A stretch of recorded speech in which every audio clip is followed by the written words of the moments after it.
ध्येयः सदा सवित्र ध्येयः सदा परिभवग्नमभीष्टदोहम् तीर्थास्पदं शिवविरिञ्चिनुतं शरण्यम् भृत्यार्तिहं प्रणतपालभवाधिपोतम् वन्दे महापुरुषते चरणारविन्दम्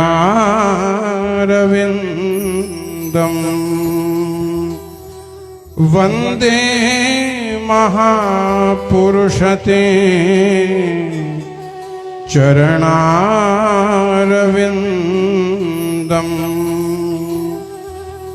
आद्यन्तमङ्गलमजातसमानभावम् आर्यं तमीशमजरामरमात्मदेवम् पञ्चाननं प्रबलपञ्चविनोदशीलम् संभावये मनसि शङ्करमम्बिकेशम् कर्पूरगौरम्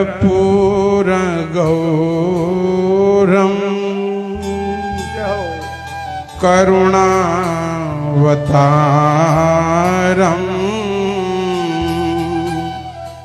संसारसारम्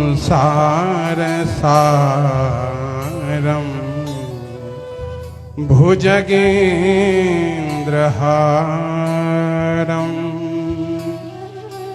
सदा वसन्तम् हृदयारविन्दे भवं भवानि सहितं नमामि भवं भवानि सहितं नमामि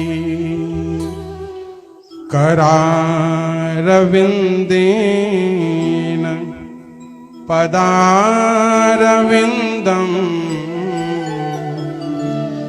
मुखारविन्दे विनिवेशयन्तम् वटस्य पत्रस्य पुटेशयानम् बालं मुकुन्दम् मनसा स्मरामि बालं मुकुन्दं मनसा स्मरामि। सर्वप्रथम मेरे परमाराध्य भगवान श्री केदारेश्वर के श्री चरणों में दास का दंडवत प्रणाम। भगवान श्री कृष्ण की वांगमय मूर्ति श्रीमद् भागवत जी के श्री चरणों में दंडवत प्रणाम करते हुए मेरे पूज्य गुरुदेव व्यास पीठ पे विराजमान पूज्य आचार्य श्री के चरणों में दास का दंडवत प्रणाम। मेरे साथ आए हुए केदारनाथ मंदिर के अधिकारी हमारे बड़े भाई श्री प्रदीप श्रीमाल जी को प्रणाम करते हुए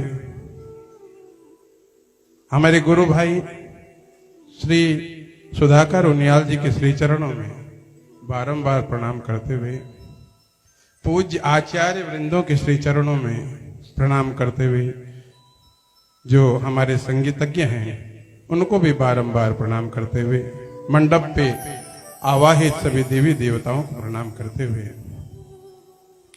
गुरु जी ने मुझे 2 शब्द कहने को कहा है, लेकिन मैं मूढ़ अज्ञानी अकिंचन गुरुदेव के सामने में कुछ बोलने के लिए मेरे होंठ लड़खड़ा रहे हैं, क्योंकि सूर्य को प्रकाश दिखाना असंभव है और हम और आपका ये बड़ा सौभाग्य है कि आज हम पूज्य गुरुदेव के श्री मुख से कथा श्रवण कर रहे हैं। और मेरा भी ये पहली बार है जो सीधे प्रसारण से मैं आज गुरुदेव के श्री चरणों में बैठकर कथा सुन रहा हूँ। मेरी ये योग्यता नहीं है कि मैं गुरुजी के पास में इस चेयर में बैठ कर के कथा सुनूं, लेकिन गुरु प्रसाद होता है। जिस प्रकार विश्वामित्र जी लक्ष्मण और श्री रामचंद्र जी के साथ सीता स्वयंवर में गए थे, तो उनको भी वही स्थान प्राप्त हुआ जो विश्वामित्र जी को प्राप्त हुआ। ये गुरु प्रताप है।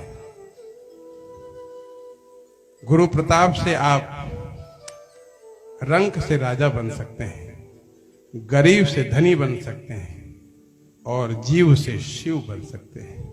ये गुरु प्रताप है। हम सबका परम सौभाग्य है। ये बहुत साधारण बात नहीं है कि आज पूज्य गुरुदेव बदरी वन से आकर आपके यहाँ बुलंद शहर में इस कथा गंगा को प्रवाहित कर रहे हैं। गुरुजी साधारण व्यक्ति नहीं है।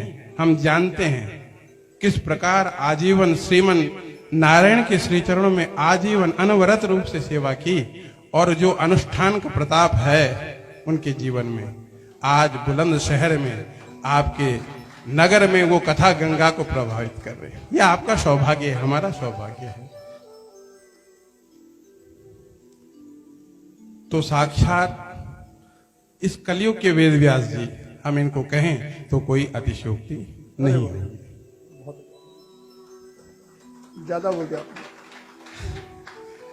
वो आप नहीं जान सकते प्रभु, लेकिन आपने इस विश्व को क्या चीज दी है वो आपके सभी भक्त जानते हैं। इसको कहने की आवश्यकता नहीं थी, लेकिन एक बात है, आपके चारों तरफ कथा रूपी गंगा तो बह रही है, लेकिन आपके सर के ऊपर अमृत वर्षा हो रही है गुरु जी के श्री मुख से जो कथा सुन रहे हैं।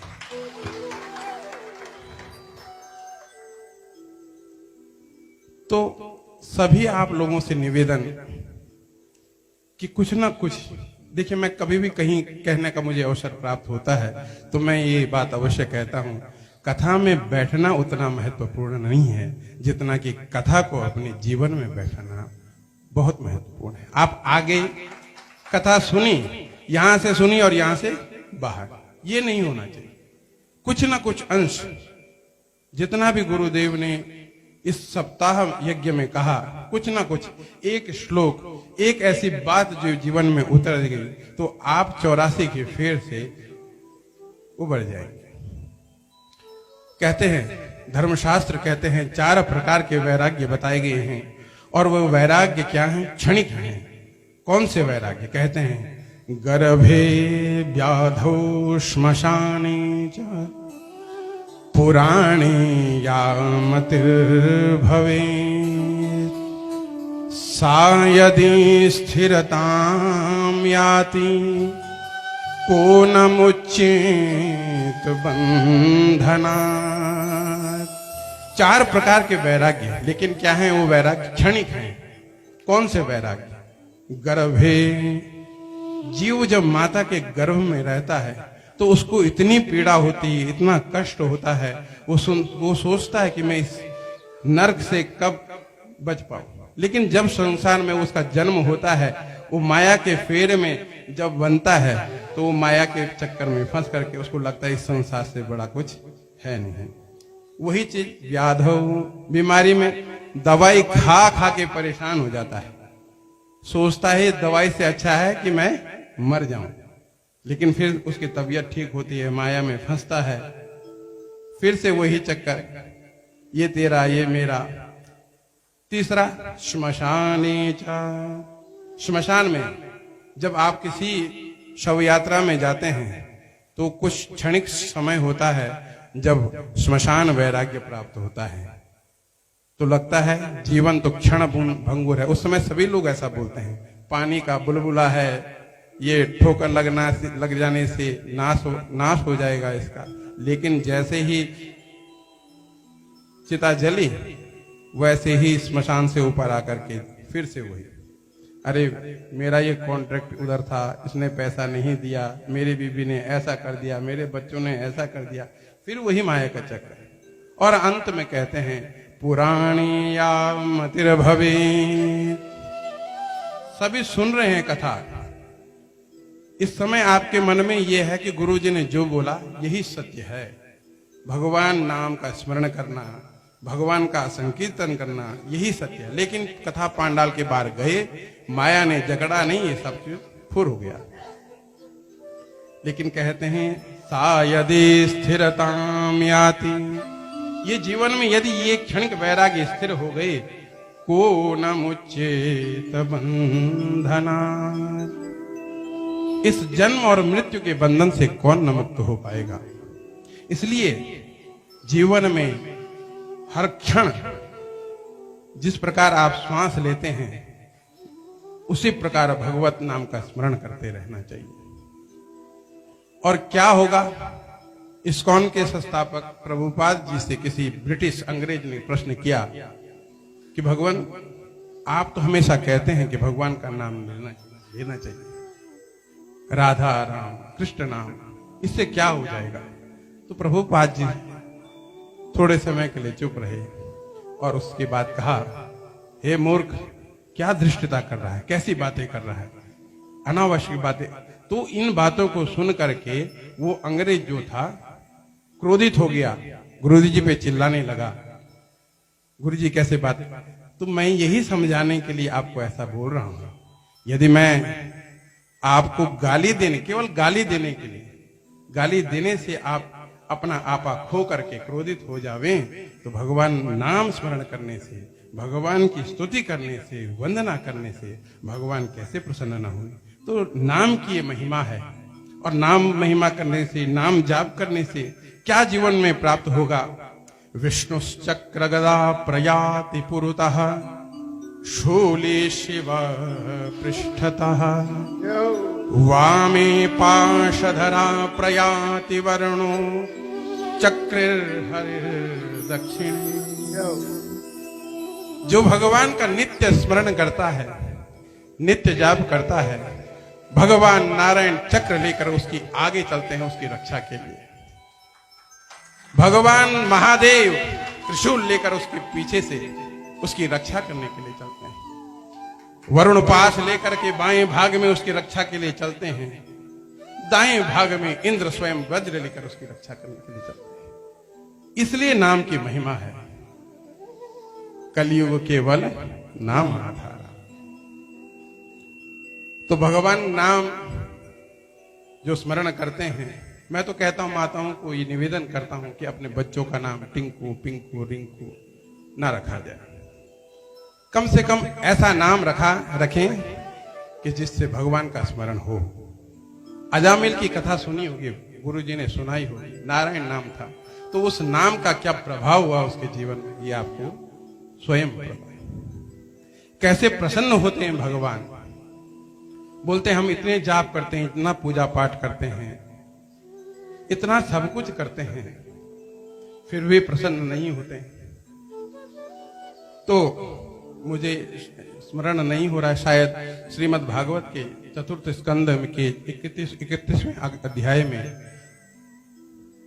देवर से नारद और मैत्रेय जी का संवाद है। तो प्रश्न किया है मैत्रेय जी ने, तो उसका उत्तर देते हैं श्री नारद जी। किस प्रकार प्रसन्न होते हैं। दयया सर्वभूतेषु संतुष्ट्या येन केन वा, सर्वेन्द्रियोपशान्त्य च तुष्यत्याशु जनार्दनः। आशु तुष्य जनार्दनः, शीघ्र प्रसन्न होते हैं। आशु कहते हैं शीघ्र, जैसे आशुतोष शीघ्र प्रसन्न होने वाले भगवान शंकर, वही अर्थ में आशु तुष्य जनार्दना। दयया सर्वभूते, प्राणी मूत्र मात्र पे दया का भाव, उसके कल्याण का भाव। देखिए सोमनाथ जी पर गजनेवी ने 17 बार आक्रमण किया, सब जानते हैं। कितना सोना लेके गया, कितने खजाने लेके गए, गजनेवी का नाम नहीं है, लेकिन आज भी सोमनाथ अडिग रूप से विद्यमान। देखिए, सनातन का अर्थ यही है, जो नित्य निरंतर है उसको सनातन कहते हैं। बाबरी मस्जिद बनी, टूटी, श्री रामचंद्र जी फिर से विद्यमान हो गए अयोध्या जी। संतुष्ट्यायेन केन वा, जितना मिले भगवान प्रसाद स्वरूप जितना आपको दें उतने में ही संतुष्ट रहना। इधर से व्यापार कर रहे हो, इधर से नौकरी कर रहे हो, इतनी की आवश्यकता नहीं है हमें। साईं इतना दीजिए जामे कुटुंब समाज, मैं भी भूखा ना रहूं साधु ना भूखा, इतना ही होना चाहिए और उसी में संतुष्ट रहना। और अपनी इंद्रियों पे निग्रह करके परमात्मा का भजन करना। इन तीनों चीजों से भगवान जनार्दन शीघ्र प्रसन्न होते हैं। आपने क्या कमाया क्या नहीं सब यहीं रह जाएगा। क्या आभूषण पहने, क्या कपड़े पहने, एक अठन्नी भी आप अपने जीवन से नहीं लेके जा सकते। कोई लेके गया है आज तक? कोई भी नहीं लेके गया, सब यहीं छोड़ना होता है। धर्मशास्त्र कहते हैं धनानि भूमौ पशवश्च गोष्ठा भार्या गृहद्वारि जनैः श्मशाने देहश्चितायां परलोकमार्गे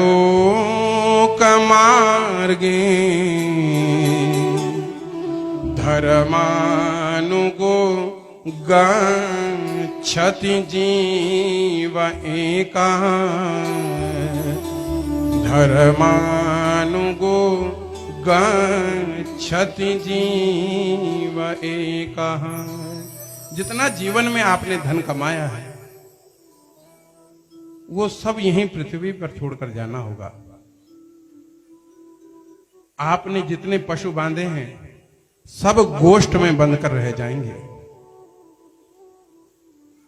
आपकी पत्नी आपको घर के द्वार तक ही छोड़ने आएगी। जितने भी सगे संबंधी हैं आपके मित्र हैं, वो सब आपको श्मशान तक ही छोड़ने जाएंगे। यहां तक कि आपकी देह भी आपका साथ केवल चिता तक दे जाएगी। आपके साथ क्या जाएगा? कभी विचार कीजिएगा, जाएगा तो क्या जाएगा?